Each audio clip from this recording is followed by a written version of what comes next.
are you at? It is in Tateyama, and please don't ask me about the name. Okay. Okay, we are on air. Okay. So sorry for keeping you waiting. Here we go with the great intro once again. Woohoo!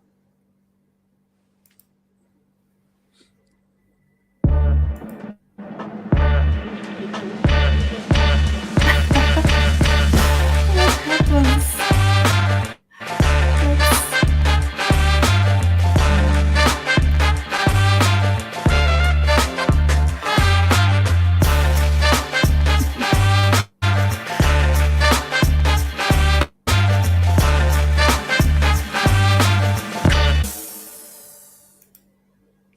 So thank you very much again for the great dance.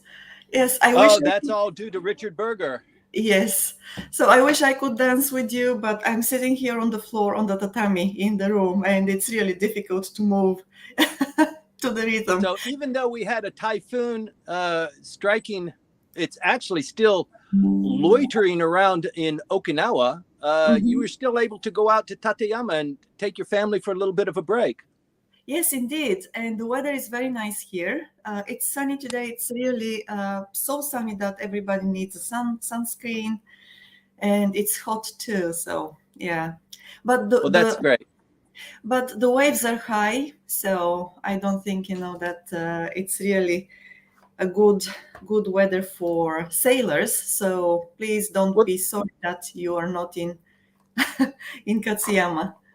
well, no. Evan took the boat out yesterday. He took out Santana, went to Miura Peninsula. He's probably sailing back right now. Hi, Evan. I hope you're listening in and marveling at all of the work we've been doing on Santana. So I hope you're having a good sail. And also, where you are right now in Tateyama, it's a real kind of surfing mecca. So because of the typhoon, there should be plenty of good surfing waves there. Yes, there are quite a few surfers here. The hotel is just on the almost on the beach, and we are exactly at the tip of the peninsula where you get, the uh, that's the Tokyo Bay, right? And the Pacific, the open ocean, meet. So it's really a very nice place with great views and sceneries. But yeah, that's it. Okay, well, yeah, you look great. Your hair looks very hairy. Thank you. Yours does too. Yours looks alive, not like mine. Yes, Okay, so thank you for that. But we're here to talk about politics, okay? we are indeed. Yes. Well, there have been new events, of course, new developments in politics this past week. So let's start without any other delay. Okay. And well, the floor is yours. Thank you, Maya. I think this is our 83rd or so episode. We've been Yes. going strong well over a year and a half every Sunday morning. So for those of you in the audience that are listening for the first time, we come at you every Sunday, 8:20. We're a little bit late today, but we're always here talking about Japanese politics, trying to boil things down so it's relevant, easily consumable, understandable, and allows you to make decisions based on, whatever it is that you're doing with US-Japan relations or your company, or if you're living here in Japan. So that's the purpose of this room. Thank you very much for joining us. There's a lot going on in Japanese politics. Also, as a company, I also produce reports, written reports. I do a policy report every month. If you're interested in receiving that written document, you need to write to me and get on the list to have that special distribution. So that goes out once a month, and it's chocker full of good insight on what's going on in Japanese defense, economy, politics, culture that's important to you. It's not a long read. Maybe this month I think was 4 pages, but it's good stuff. So please reach out if you want some continuing insight there. Learning about Japanese politics, it's difficult even for people like me who are in the market. I attend more than, 5 political briefings every week. Either I attend or I send somebody on my team to attend. These are like $200 a plate breakfast briefings, sometimes in the evening. but they help embellish and keep me abreast of what's going on, and I take that and I report to you. So you don't have to do all the work, but there is a lot going on. It's continuing to just evolve. And for those of you who are just listening in today for the first time, it might be a little bit difficult because it's a sequence. We talk about things that we talked about last week, and we keep reminding people about what's going on. For example, in Okinawa, you might not know that there's an election for governor there. That election date, the voting date, is a week from today. That's going to be a big issue. And so over this next week, you're going to hear more and more stories about Okinawa, the base relocation, how much money the central government is giving to Okinawa, why their population has the highest birth rate, but the lowest and the highest poverty rate, why the unemployment is so high there. So Okinawa is a very distinct kind of a focus point for us, not only because of the economy, but also because of the U.S.-Japan alliance and the military presence there. But it's some of the things that we continue to follow. We are in September now. Today is September 4th. You might not know this, but September 1st was the date of the 1923 Great Kanto earthquake. And that changed Japan magnificently, so long ago. And the repercussions of that huge disaster even reverberate today. On the 1st, I think that was Thursday. Yes, Thursday was the 1st.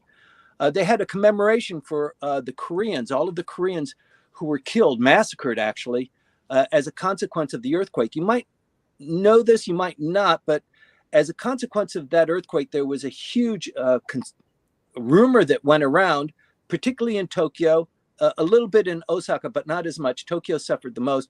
A rumor that the Koreans were poisoning wells as a consequence of the Japan colonization of Korea during that period of time. Tensions were really high.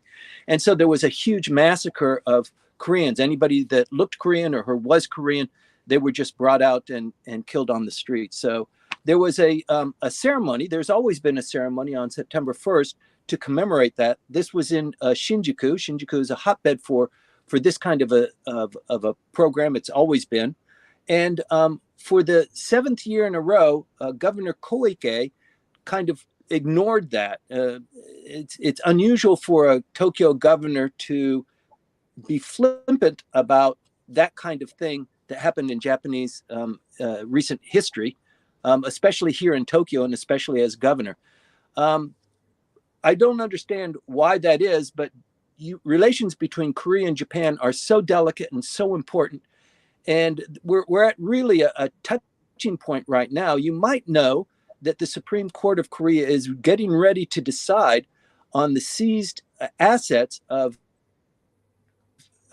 Nippon Steel and Mitsubishi Heavy.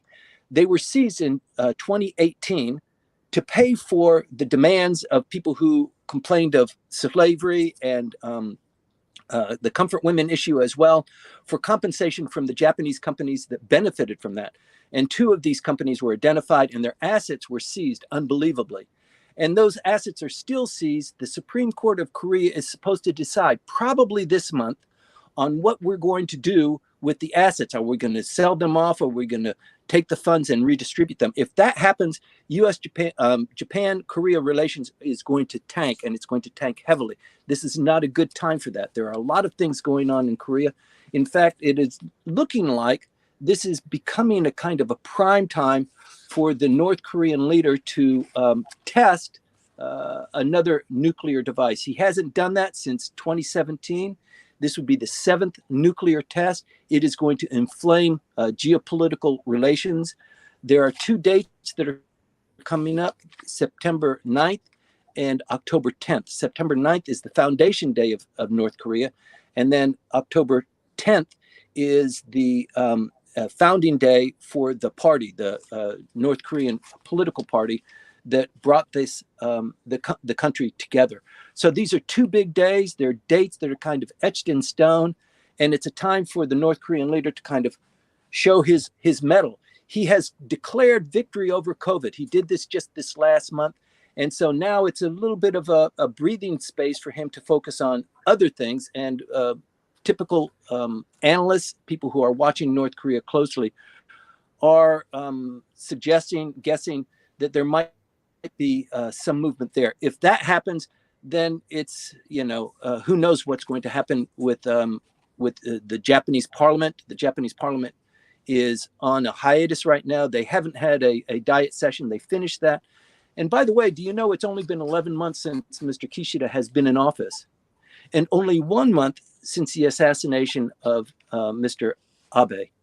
This is, you take a look at that and see the pace of change. Things have changed so much. And just to reflect on, just 1 month ago, he was assassinated on the day before the election for the upper house. The LDP did extremely well in the upper house election. And then since then, nothing has dominated the news like the Unification Church. So that's one of the biggest headaches that the current Prime Minister, Mr. Kishida, has right now. So I'd like to talk a little bit about that.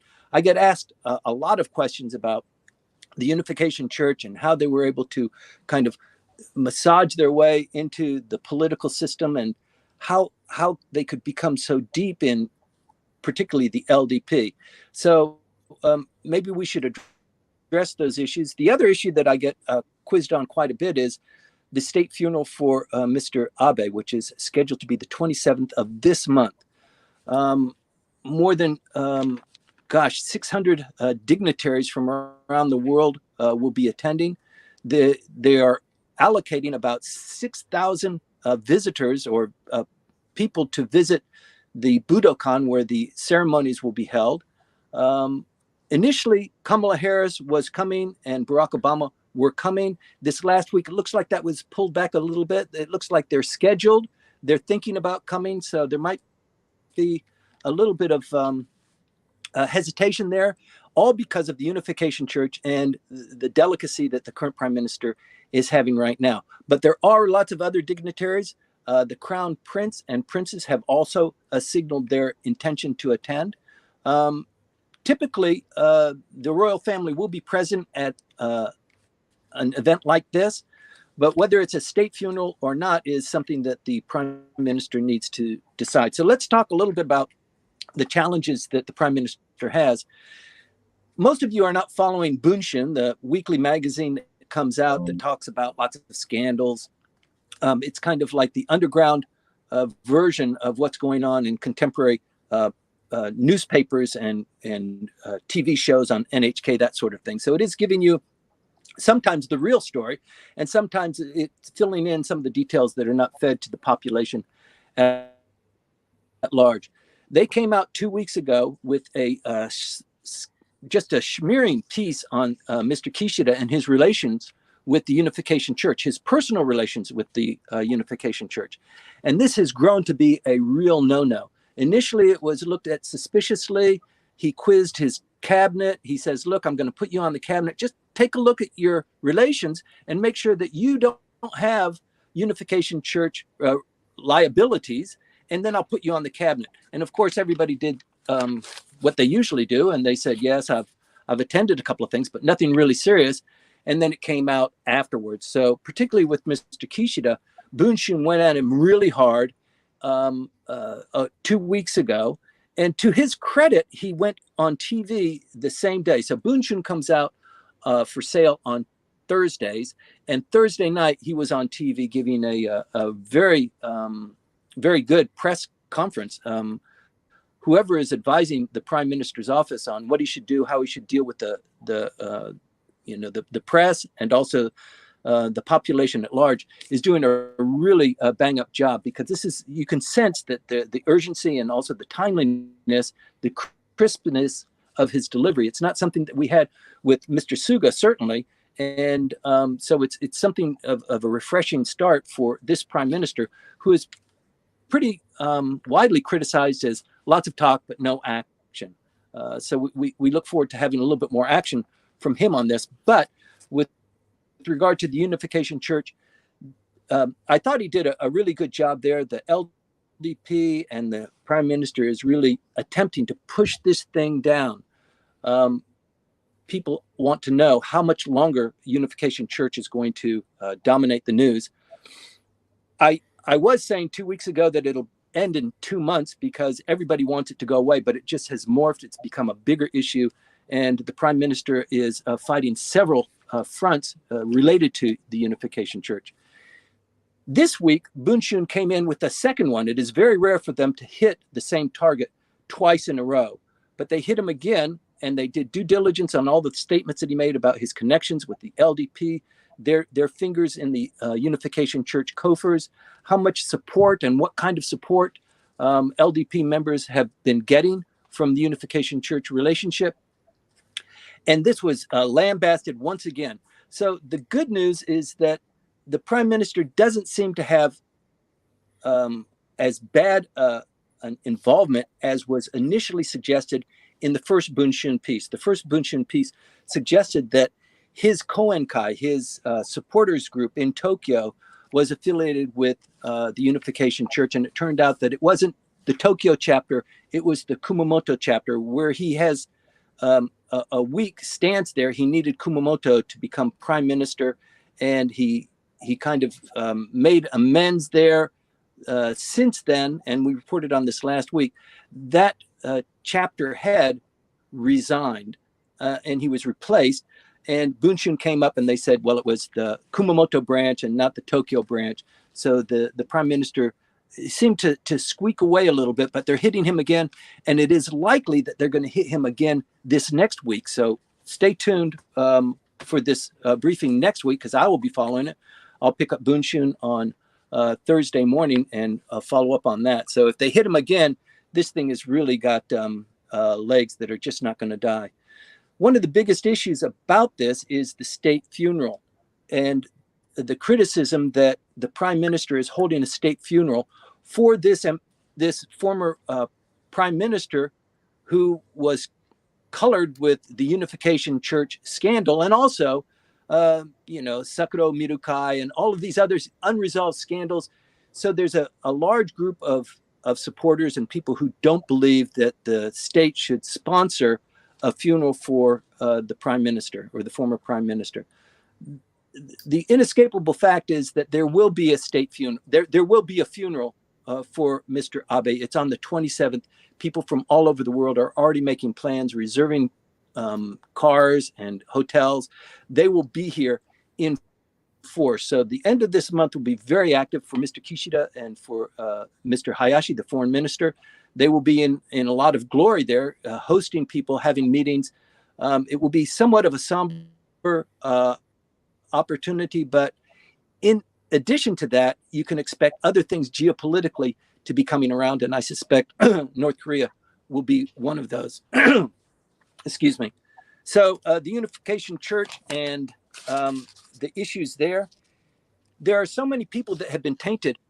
This time last week, we were talking about the report of 104 LDP members who are involved. That means they did more than just sent a congratulatory note. They actually attended a rally, or they had people come in and help them with their election campaign or donated money, that sort of thing. So it's a little bit more than just lip service. 104, that number has grown to 140 now. It is so large that the prime minister has said this last week that the LDP across the board as a policy is going to break ties with the Unification Church. If you have any relationship with the Unification Church, you must disclose it, and you must cancel those kinds of relations. And if you don't, you will be ejected from the LDP. That's a pretty big deal.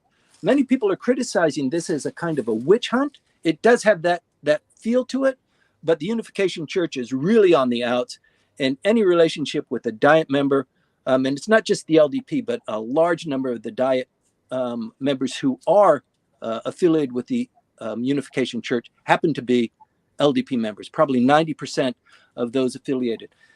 Ishin also has some affiliation, as well as some of the others. Komeito does not. Komeito is kind of an outgrowth of Soka Gakkai, which is a religious organization they don't like this to be talked about very much, and probably I'll get some criticism for talking about that relationship between Soka Gakkai, which is the religious organization, and their political arm, which is Komeito.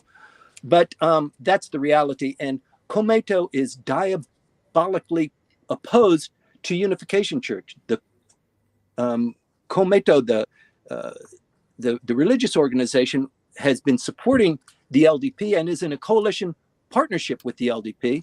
And for them to learn that the LDP and also Seiwakai members in particular are schmoozing with, and I wouldn't say in bed with, because it doesn't seem like that relationship has really been that deep, but there are some members of the parliament and also members of the cabinet, in fact, who have suffered a lot because of their relationship. So what the prime minister has said is by the 7th of this week, that means on Tuesday, I believe, everybody in the LDP needs to submit a document to the LDP headquarters about their relationship with the Unification Church, and some sort of a promise that they're going to cease that. And if they don't, then they will be ejected from the LDP. The prime minister doesn't have the ability to eject them or to take their lapel badge away to stop them from being a member of the parliament. They would become independent members. But if they, for whatever reason, cannot sever those ties, then they need to leave the LDP. So on Tuesday, this will be a big deal. You'll hear a lot about it on Wednesday and Thursday, and we will report on it next week. So it's a big deal for the prime minister and for the LDP. In the meantime, Bunshun has also, not just Bunshun, but also Gendai and Shukanshi, other Shukanshi have reported the list of people who have these ties. And amazingly, yes, it turns out that Shimomura Hakubun, he's one of the leaders of the Seiwakai, the former prime minister's faction. He was number 2 on the list in terms of depth of relationship. Number 1 was Mr. Ishiba, who we haven't heard much of since the last election for prime minister that he ran in with Mr. Suga. So his star has fallen quite a bit since then. He didn't even run in this last election, but he is still very popular. He's got a great following among Diet members, particularly the young ones. He is still something of a contender, but for him to come out number 1 on this list above Mr. Shimomura is pretty remarkable. And it shows you and it tells you how much the Unification Church was really actively engaged in developing these relationships. So Komeito has kind of set the standard. This is how you have a religious organization represented in parliament. This is how you generate money and favors and generate goodwill among the population and among the policymakers as well. So the Unification Church appears to have been following that pattern for the last 50 years. And boy, now that the lid is off and we can look inside and see, what's inside there, they have been very effective. 140 members of the Diet. That's a very successful lobbying effort over an extensive period of time. It's also kind of curious, something that we need to watch out for. I just talked a little bit about Japan-Korean relations and the Supreme Court ruling and, this Kumamoto issue with the supporters group for Prime Minister Kishida being in Kumamoto, and this tunnel that is being constructed between Kumamoto and South Korea. That's been going on for at least 20 years. It is not much in the news. It is kind of on again, off again, but it is a project that is kind of on standstill. This relationship between South Korea and Japan is so important and so delicate. So it's not just, the Supreme Court of Korea holding, these two major Japanese corporations liable and selling their assets to pay for damages that in 1965, Japan and South Korea already decided were resolved. But it's also the Unification Church, because it was started in South Korea. It's very popular there. And the kind of precepts of the belief and the church are that Japan and South Korea are intimately intertwined historically, culturally, and into the future. future. So those are kind of the precepts of the Unification Church. So there are a lot of people that are subscribers to the Unification Church here in Japan, and this backlash is probably not going to go away very, very soon. We were talking about Mr. Ishiba and also Shimomura. You will remember that the largest political faction in the LDP is Seiwakai, the former Abe faction. It is being now run by a coalition of about 7 leaders. And of these leaders, they've decided, they tried to have one of them selected as the leader of Seiwakai. They couldn't do that. That was maybe 2-3 weeks ago. They tried to do that. They're still fighting. I want to be the leader. No, I don't want you to be the leader unless you let me be the leader, that sort of thing, as you might expect. I mean, it's the largest faction by far. It's got 97 members. The next in line is the Motegi faction, which has 54. So how Seiwakai goes, the rest of Japanese politics goes. So it's a keen issue for us to follow and to analyze what's going on. In any event, of those 6 or 7 leaders, core leaders, 4 of them have been tainted really bad with the Unification Church scandal.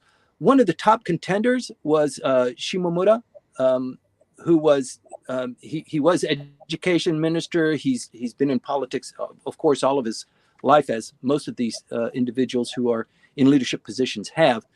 It turned out that yes, he's got close ties, and in fact, this political faction, Mr. Abe's political faction, probably has the lion's share of relations with the Unification Church. So not only Shimomura, but also you've got Hagiura is also tainted, and gosh, you've got a couple of others that are in the leadership who have actually had to step back a bit from claiming, their position as a potential leader of Seiwakai. So now we had 7.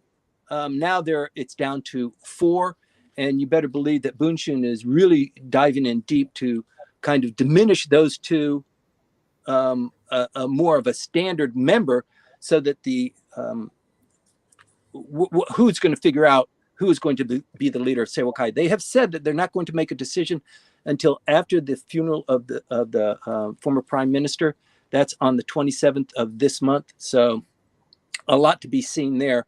But also just staying in place and not doing anything, if you're one of those potential leaders, benefits you, because just day by day, the number becomes more constricted. And so your competition is more diminished. The other thing that, Mr. Kishida and Mr. Abe, before Mr. Abe died, Japanese politics, the Kishida administration was dominated by Mr. Abe. There's no getting around that. Mr. Kishida visited the former prime minister's private office 3 to 4 times while he was prime minister. This is almost unheard of, for the prime minister to visit him rather than for him to visit the prime minister in the official residence or in the prime minister's in the chief in the cabinet office. Mr. Abe wasn't a part of the cabinet, so he doesn't have that opportunity to meet with the prime minister from time to time. But the prime minister took it upon himself to visit Mr. Abe, 3-4 times. This is really remarkable and shows the dynamic attention between the Seiwakai faction and Mr. Kishida and his attempt to balance that. There have been conspiracy theories and rumors about, who is benefiting the most from the sudden death of Mr. Abe, and a lot of fingers are pointing to Mr. Kishida. These are, in my view, just conspiracy theories. There's a lot of things that kind of resonate with suspicious people, but I think it really was just because this young fellow was determined to get some retribution because his family was destroyed by his mother's complete submission to the Unification Church. And those repercussions continue even to today. So Mr. Kishida also has a couple of other headaches that he needs to deal with. There are several lawsuits being considered for the state funeral. He went on TV. He's really good on TV. He's well prepared. He talks to the camera. He appears to be affable. The other decision that he needs to confront is more than 50% of the people it's building now oppose a state funeral, which means that of the money that is being spent for this Budokan event, it will be paid for by the state. And right now, the price tag is around $2 million. I don't see it being $2 million. It's going to be far more than that. But if the state is contributing to that, they would cover that part of it. And the issue now is Mr. Kishida succumbing to criticism and saying, look, it's okay. It won't be a state funeral. The LDP will pay for that. And I think maybe that is the wisest decision that he will make to kind of push this down. It does make him look a little bit weak, maybe a little bit mealy-mouthed, because he announced that there would be a state funeral for the prime minister 2 days after the assassination. I thought that was the right decision, but there are a lot of people, and I think the opposition parties just are looking for stones to throw at Mr. Kishida. They have insisted that the prime minister open the Diet so that he can respond to the Unification Church and to the state funeral issue. And under the Constitution, Article 53, if there's 20% of the Diet that says we want to have a session to talk about these several issues, the administration needs to accommodate that. It doesn't say when it needs to be accommodated. So the prime minister has said, I understand the opposition parties, comprising 20% of the entire Diet, have insisted an opportunity to talk with me and my administration about the Unification Church and about the state funeral. I agree to do that. And I'll get back to you when we can do that, when we're going to organize that. So the Constitution doesn't say when the prime minister needs to accommodate that, but it just says he needs to accommodate that. So it's a little bit of delicate dancing. This issue is going to continue to be hot for the prime minister, so continue to watch that as well. In any event, this transition from just 1 month ago, we had the election of the upper house. Maybe 2 weeks ago, we had the reshuffling of the cabinet, and it looks like that is also shaky. Several people inside the cabinet now have a lot of, stuff on their jackets. They need to dust that off. And in fact, they need to be a little bit more open about their relationships. And that might just disenfranchise them from the current positions they have, either within the party. There are 4 or 5 very key positions that people have. Mr. Motegi seems to be very clean. Mr. Hagiura seems to be up to his neck in that he is a key component. He's also a key in the Abe faction. So there's a lot going on there.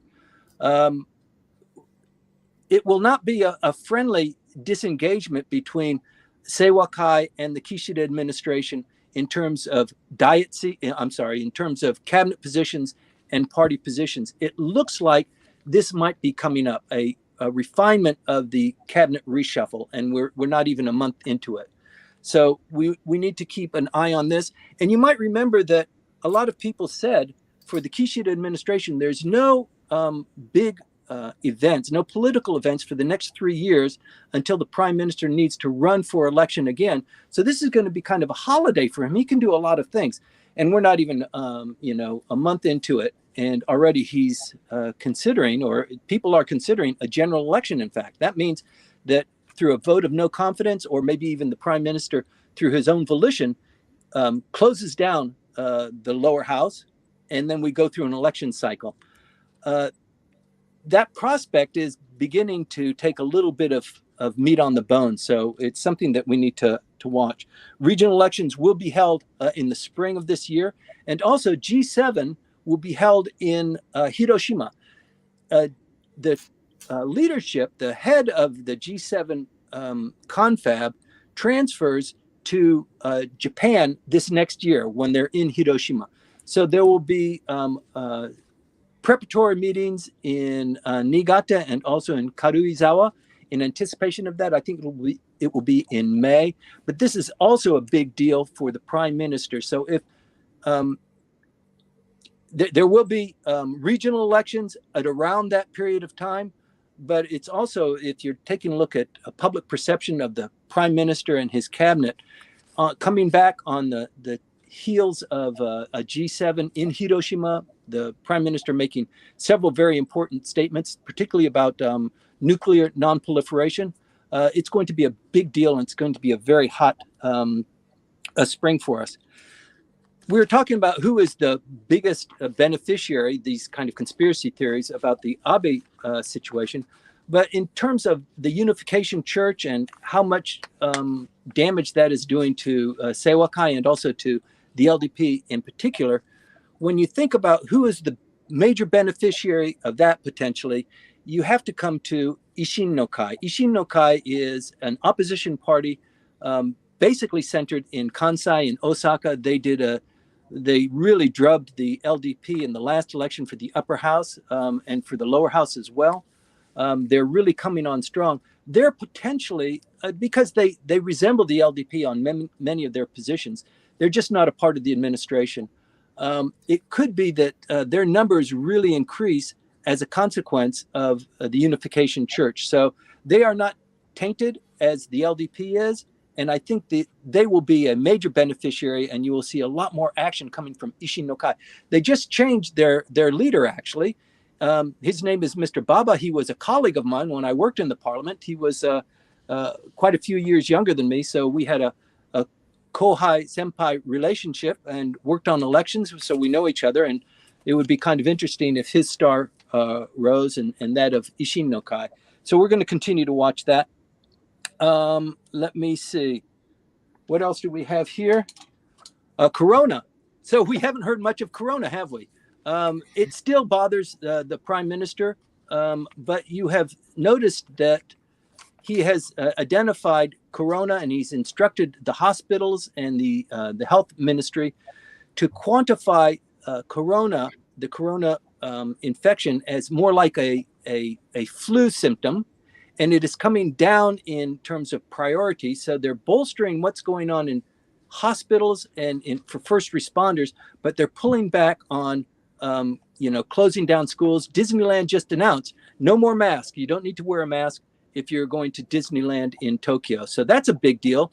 And the prime minister has also said masks are not a mandate anymore. I think once we see several members of the parliament, in public without masks, then it'll begin to build steam. But breaking a habit, a tradition like that, it has become a bit of a tradition and a very stark one.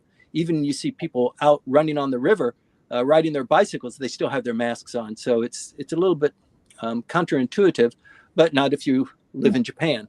Anyway, the prime minister has diminished that. And at the same time, he's opened the borders for tourism. So from the 7th of this month, which is Wednesday, the number of people allowed to come into Japan goes from 20,000 to 50,000. That is a huge increase. We don't know how much of an impact that's going to have on tourism. In the past, up until May, tourism was basically a non-issue. People were not allowed in. In June, they opened the doors for people who were on package tours. The numbers there were like 252 tourists came in the month of June. In July, that spiked up a little bit to 7,000, even though they're allowed maybe 10,000 during that period of time. And even in July, the number of people coming in from foreign countries, not tourists, this is business people as well, that was only 178,000. So going from that number now to 50,000 is a huge leap. And the prime minister has decided, and the cabinet is hell-bent on reviving the economy. So that's what this is all about. Mr. Suga, Mr. Abe were more attuned to the health concerns and keeping the hospitals open and not overstressing the first responders and keeping the deaths down. They have decided in the Kishida administration that it's the economy that needs to take precedence. So you're seeing a lot of these kinds of cover stories going out about the COVID, about Omicron, about the new vaccine that's coming out. He's accelerated that. That was supposed to come out in October. It looks like it's going to be available in September now. So there's a lot going on there to calm people down, to get people out and to move the economy forward. It's really tough for this prime minister. You might have followed that the yen hit 140 yen to the dollar just this last week on Friday. This is really big news.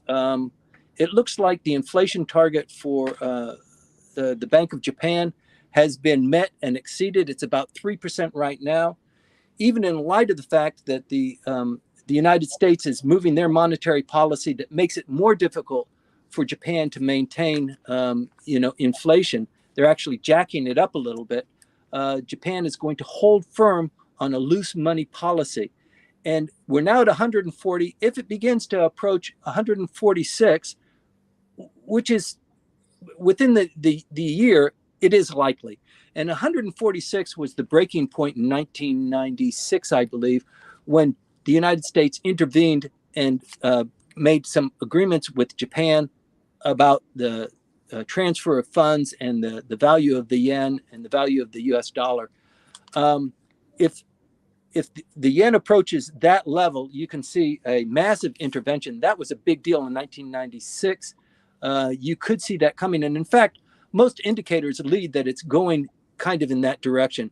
One of the things that the prime minister is keenly focused on is the new capitalism, how he's going to generate that. He's actually attacking areas where people can take the money out of their personal savings that they have hidden in their mattresses and investing it and getting a good return there. Well, he's got to deal with, the fear of failure and lack of confidence in these kinds of financial packages. And most of these people who have that money are older people. But he needs to trigger that money. More than 2 trillion yen are just kind of sitting there. They're not all of them are even in banks. They're just in cash deposits or in people's safes. He needs to generate ideas so that money is flushed into the economy. That's what he's dealing with here. And the hope is in doing that, it generates a pay raise among the corporations. The Japanese big corporations are beginning to respond. You might have seen that average wages went up this last month by 31 yen. So that's, I guess, a big deal. It doesn't sound like a lot to me, but it is not a decrease. It's an increase. It doesn't cover, just like in the United States, it doesn't cover the amount of inflation that has gone on as a consequence or in the same time. But he's fighting that. Japanese consumers are becoming increasingly frustrated with the rise of prices, energy prices. There's been a couple of ceilings already set by the Japanese government, but they can only hold that for so long, and it begins to impact, as we've seen in the United States, the government's ability to print money to take care of all of this. At some point in time, inflation takes over because the value of every dollar that's in circulation or yen in circulation begins to diminish, and there becomes a kind of a critical point when people see that this is all built on sand. So he needs to deal with that as well. It is likely to continue, I stress again, until there is a resolution, and I don't see a resolution without serious intervention. So tourism is expected to come up from the beginning of this month, probably in 3 or 4 days. The requirements, the reason why I think people understand why so few tourists came in June and July is because you have to be a part of a package tour. You have to stay with the tour. You have to travel with the tour. You have to wear your mask, and they have to be with you at all times of the day. From the 7th, you still need to arrange your package tour through a Japanese touring agency. So you have to come through one of the famous Japan tourist agencies. But once you come in, if you've had 3 shots, you come in pretty freely. They don't keep tabs on you. They're responsible for you as a sponsor, as you might know if you're coming in on a visa, a work visa or something. You need to have a sponsor of sorts. So these tourist agencies act as your sponsor. They need to know where you are at all times, but they're not sitting on top of you. They're not chastising you if you're not wearing a mask. And once you get out of the airport, you're a free agent. You can travel where you want. So it is anticipated that tourism will take off. You'll begin to notice that this week and next week. And let's talk about it next Sunday as well. Certainly, you followed the anticipated revelations of bribery in the Olympic holding the Olympics, Tokyo holding the Olympics.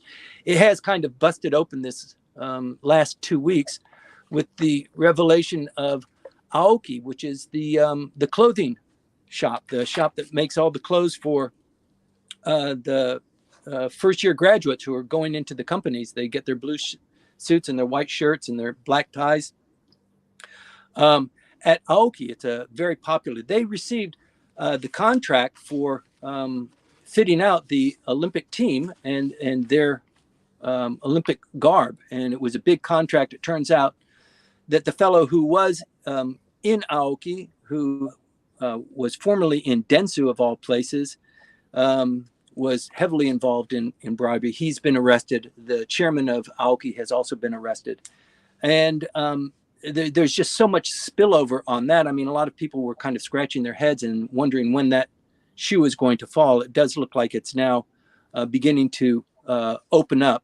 One of the victims of that has turned out to be former Prime Minister Mori. It was revealed just this last week that he received 2 million yen also from this individual from Aoki. That's really not very cool. Mr. Mori, as you know, was former prime minister. He was also the head of the Olympic Committee, and he was also the head of Seiwakai. So once again, we have this kind of reverberation against Seiwakai that, it's flying very loose. And Mr. Mori also took 2 million yen, and 2 million yen for this kind of damage, it's just peanuts. Why somebody would accept a payment like that? The explanation is that he was no longer the Olympic chair. He had resigned, you might remember, for making sexist remarks. He made sexist remarks, and in 2 days he had resigned from that very lofty position. But he still stayed engaged and was, on the TV pretty frequently representing Olympic interests. So he really never went away. He's, I think, 82 or 83 years old, 85 years old. He's still a very influential figure, not only in the Olympics story, but also in Seiwakai. Even though he's given up his lapel badge, he's no longer a member of the Japanese Parliament. But he's still, like everybody else, is that continues. It's a legacy position. The United States and Japan held their 2+2, which is the foreign minister and the economic minister meeting together to discuss what they're going to do on the economy, what they're going to do with defense capabilities. This is really beginning to take on a lot of steam. This last confab was just a month and a half ago. Let me see, Mr. Anthony Blinken and Mr. Hayashi met, but they were also joined by the economic minister of both countries.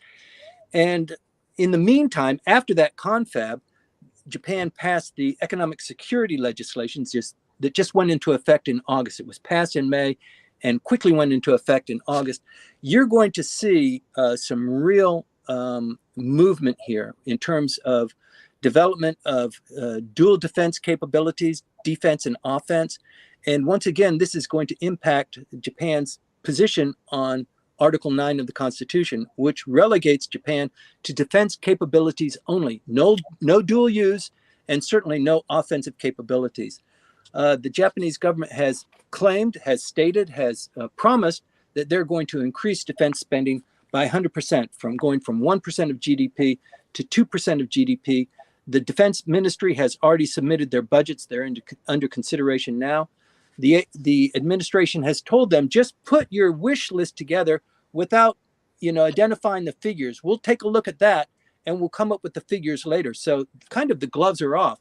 At the same time, Korea has increased their military spending, and Taiwan has increased their military spending 14%. So all these things are happening in a kind of a continuum that is somewhat, I don't know, it puts you on nerve, especially with reflection on what's going on in North Korea and our earlier statements about something perhaps coming up this month. You've got the Foundation Day on the 9th of September. And our great leader wanting to, make sure that everybody knows who he is and what he stands for, and don't forget about me. So there is an awful lot of concern that's going on there. Defense budget for Japan is the biggest ever. It will be $40 billion this year alone. So in 2023, when they start spending the money, this will be the biggest budget that the Japanese government has had in its history. And they will be going for first strike capabilities and also control and command centers that suggests more of an offensive capability. So in light of this, you can expect that there will be increasing movement or preparation for revision of Article 9, coming up with the G7 in the spring. There's a lot that can happen, and I'm anticipating it's going to be a very active fall and winter as we move into the spring. Finally, I'd like to talk about Sakhalin-2, which is the LNG project that Japan and the Americans and the Russians got in together. The Russians created Sakhalin-2 following Sakhalin-1. Sakhalin-2 is for LNG gas expansion. The President Putin canceled all of that, moved all of the assets into a new company, and told the people who were participants, if you want to join this process again, you need to resubmit. Shell Oil pulled out; they're not going to be there. The two companies of Japan were Mitsui and also, who was the other one? Mitsui and Mitsubishi. So Mitsui had 12.5%, and Mitsubishi had 10% of that former entity. Mitsubishi has also submitted a request to participate. They have been ignored in this last week. Mitsui was accepted, they're 12.5%, so they stay at par, but they have to pay for that again in order to secure the 8% of LNG gas that Sakhalin-2 provides to Japan as a part of their energy mix. It's a big component of the Japanese energy mix. And in light of this, Mr. Kishida has announced that he's going back to nuclear. And with all of the risks on the carbon footprint and global warming and what's going on with Russia and their inability to secure, even the non-renewable resources, it looks like nuclear is going to take front seat with new reactors and restarting the reactors that have been mothballed and extending the period of time that the current reactors are to be stable. So they're undergoing tests now. One was started just this last week. I forget which one it was, but they just restarted one of the nuclear reactors recently. So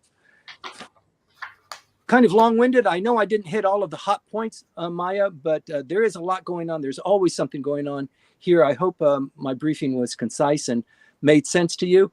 Please sign up via LinkedIn or reach out on our email account for Maya or myself to keep in tune and to keep abreast of what's going on in Japanese politics. Thank you, Maya. Thank you, Timothy. We are moving now to Clubhouse. All right. Okay. That dance is really nice. Okay. So I'll see you on Clubhouse then. Thank you for this briefing, this live streaming, and we'll continue. Yes. Thank you very much. I'll see you on the Clubhouse side. Thank you, everybody. Thank you. Talk to you next week.